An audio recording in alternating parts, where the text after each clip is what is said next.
Revelation chapter 7 ప్రకటన గ్రంథం 7వ అధ్యాయం 9 నుంచి 17 వరకు మనం చదువుకుందాం.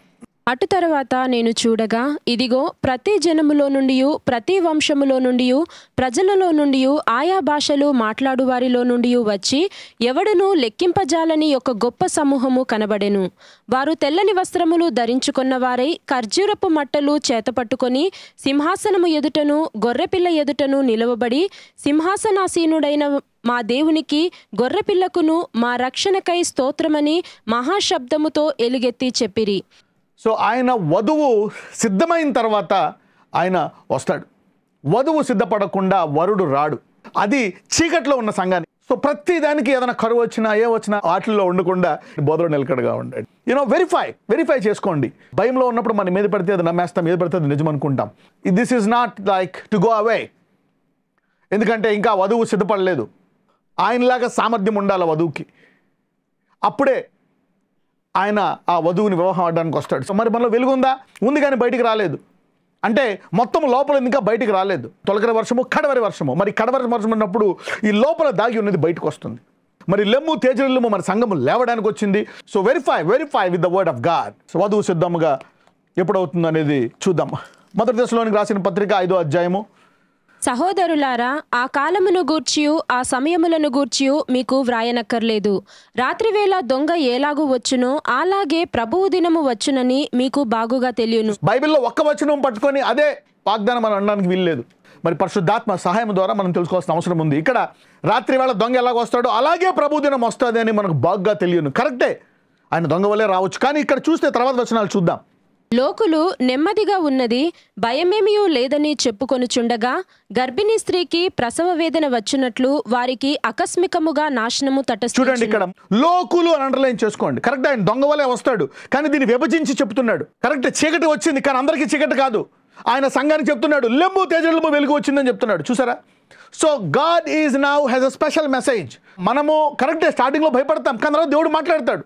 లోకులు నెమ్మదిగా ఉన్నది, భయమేమియూ లేదని చెప్పుకొనుచుండగా, గర్భిణీ స్త్రీకి ప్రసవ వేదన వచ్చినట్లు వారికి ఆకస్మికముగా నాశనము తటస్థించును గనుక వారెంత మాత్రమును తప్పించుకొనలేరు. చూడండి, వారికి భయము, వారికి వేదన. ఆయన దొంగ వస్తున్నప్పుడు దాన్ని విభజిస్తున్నాడు. దొంగ వస్తున్నప్పుడు దాని ఎఫెక్ట్ రెండు వాటికి ఉంటుంది. ఒకటి ఆయన విశ్వాసులకు కాని వారికి. Right, let us see. సహోదరులారా, ఇక్కడ సహోదరులారా, మరి మీరు చూస్తే 2వ వచనంలో చూస్తే దొంగ వలే వస్తాడు అన్నారు. మరి 3వ వచనంలో లోకానికి ఎలాగ వస్తాడు, సహోదరులైన సంఘస్థులకు ఎలాగ వస్తాడు. He's dividing now how he's going to come. చూడండి, ఆ దినము దొంగ వలె మీ మీదికి వచ్చుటకు మీరు చీకటిలో ఉన్నవారు కారు. అంటే ఇది మీకు కాదు, భయము వేదన ఆయన విశ్వాసులకు కాదు అని చెప్తున్నాడు. But God is talking. మీరందరూ వెలుగు సంబంధులు, పగటి సంబంధులునై ఉన్నారు. మనము రాత్రి వారము కాము, చీకటి వారము కాము. కావున ఇతరుల వలె నిద్రపోక మెలకువగా ఉండి మత్తులము కాకయుందము. చూసారా? అంటే సహోదరులారా, ఆయన నామం మెరిగినటువంటి విశ్వాసులారా, మీరందరూ వెలుగు సంబంధులను. మరి ఆ దినము మరి దొంగ వలె రావడానికి మనం చీకటి వారము కాదు. లోకానికి, నిద్రపోతున్న సంఘానికి, మత్తులో ఉన్న సంఘానికి, అది ముగ్గురికి భయము. So you are seeing the difference now. So you cannot mix to everybody. కాబట్టి భయము మీకు వర్తించదు. మరి సిద్ధపడిన వాడికి ఎందుకు వాయ్? ఇప్పుడు ఎవరైతే పరీక్షకు సిద్ధపడలేదో, అసలు ఏ సబ్జెక్టు కూడా తెలియదో, వాడికి భయం, ఫెయిల్ అవుతాడు వాడు. మరి అన్నీ తెలిసిన వాడికి భయం ఏంటి? చక్కగా రాస్తావు, పాస్ అవుతావు. ప్రకటన 19:7. ఆయనను స్తుతించుడి, గొర్రెపిల్ల వివాహోత్సవ సమయము వచ్చినది. వివాహోత్సవం సమయం వచ్చింది అనుకుందాం. సంఘం ఏం చేయాలా? ఆయనను స్తుతించుడి. She is telling the church to worship. You get excited because your Lord, the prepared church, is excited and it will worship. మరి ఎవరు స్తుతిస్తారు? మీరు చూస్తే నీవు ఆనందములో ఉన్నావా, నువ్వు స్తుతిస్తావు. ఏ పెళ్లి కూతురు కూడా పెళ్ళి అవుతుందంటే భయపడిపోయి బాబాయ్ నువ్వు ఆలాపించదు వివాహోత్సవం వచ్చినప్పుడు. సో వివాహం అనేది అంత ఎందుకు పోల్చాడు? వివాహం అనే పదం, దాని అర్థం దేవుడు, God relates to what he is doing on this earth. He doesn't bring another meaning of marriage and bring to this planet. Let us be glad and rejoice and give honor to him, for the marriage of the Lamb is come and his wife has made herself ready. So the church is supposed to be glad and rejoice. యాకోబు 5వ అధ్యాయము 13. మీలో ఎవనికైనాను శ్రమ సంభవించెనా అతడు ప్రార్థన చేయవలెను. ఎవనికైనాను సంతోషము కలిగెనా అతడు కీర్తనలు పాడవలెను. ఎవరికైనాను సంతోషము కలిగిన వాళ్ళు ఏం చేయాలంట? కీర్తనలు పాడాలంట. సో పెళ్లికి ముందు మీరు చూసారా, ఒక్కటి పెట్టుకుంటారు సభ, అందరూ పాటలు పాడుతూ ఉంటారు. వివాహానికి ముందు మరి సిద్ధపడ్డ వారికి ఆనందం. ప్రకటనకు వచ్చేయండి 19:7. ఆయనను స్తుతించుడి, గొర్రెపిల్ల వివాహోత్సవ సమయము వచ్చినది. అంటే ఎవరికైనా సంతోషం కలిగితే ఏం చేయాలంట? స్తుతించాలంట. ఇది ఎప్పుడు? ఒకవేళ నిద్రపోతున్నావా, నీకు వార్నింగ్ వచ్చింది, నువ్వు పాపంలో ఉన్నావా, ఇంకా బలహీనతలో ఉన్నావా, సిద్ధపడలేదా, అప్పుడు నువ్వు ప్రార్థన చేయాలి, ప్రభువా నన్ను కాపాడు అని. అప్పుడు దేవుడిని కాపాడుతాడు. మరి సిలువ పక్కన ఉండే దొంగ సిద్ధపడలే, సడన్గా అప్పటికప్పుడు తెలుసుకున్నాడు, ప్రభువా నీ రాజ్యంలో జ్ఞాపకం చేసుకో. సో వాడిని జ్ఞాపకం చేసుకున్నాడు. ఇంకొకరు మరి నినివే లాంటి పట్టణం వాళ్ళు సిద్ధపడ్డారు, బాబోయ్ ప్రభువా తప్పు అయిపోయిందని సిద్ధపడ్డారు. మరి సిద్ధపడ్డ వాళ్ళు ఏం చేస్తారు? నా నాదుడు వస్తున్నాడని సంతోషపడతారు. మరి లేచిన వాళ్ళు కొంచెం భయపడతారు, ప్రార్థిస్తారు. నిద్రపోతున్న వాళ్ళు, మత్తులో వాళ్ళు కొంచెము లెగుస్తారు. మత్తులో సంఘాలు, నిద్రపోతున్న సంఘాలు. మరి సిద్ధపడిన సంఘాలు, వెలుగులో ఉండే సంఘాలు సంతోషిస్తాయి. ఆయన భార్య తన్ను తాను సిద్ధపరచుకొని ఉన్నది కనుక మనము సంతోషించుడి, ఉత్సహించి ఆయనను మహిమపరచేదమని చెప్పాను. సిద్ధపడిన సంఘానికి ఇది ఉత్సాహ దినమంట. అందరూ నిద్రపోతున్నారా? అందరూ చీకట్లో ఉన్నారా? So God is talking to people in ఈ సిచ్యువేషన్. ఆయన భార్య తన్ను తాను సిద్ధపరచుకొని ఉన్నది. నువ్వు ప్రార్థిస్తున్నావు, గుడికి వెళ్తున్నావు, నీ సాధ్యమైనంత వరకు నువ్వు స్వార్థను ప్రకటిస్తున్నావు, నువ్వు సిద్ధపడదానివే, నువ్వు సిద్ధపడిన వాడివే. వివాహోత్సవం సిద్ధపడిన సంఘానికి ఎటువంటి కాలం ఇది? సంతోషించి ఉత్సహించు కాలం అంట. ఒకవేళ నువ్వు నిద్రపోతున్నావా, నువ్వు ప్రార్థించాలి, అరే ఇప్పుడు దాకా సిద్ధపడలేదని. ఒకవేళ వేషధారిగా ఉంటే కష్టం. చూడండి 10 మంది కన్యకలు, 5 కన్యకలు వెలుగుతున్నారు, కానీ వాళ్ళు సిద్ధపడలే. అందరితో పాటు మేము వెలుగుతున్నాం, మేము కూడా గుడికి వెళ్తున్నాం, మేము కూడా ఎంతో కనిపిస్తున్నాం దేవునికి అనుకున్నారు. మరి అటువంటి వారు రాకడప్పుడు వాళ్ళ వేషధారులు కాబట్టి 5 వాళ్ళ దగ్గర నూనె లేదు.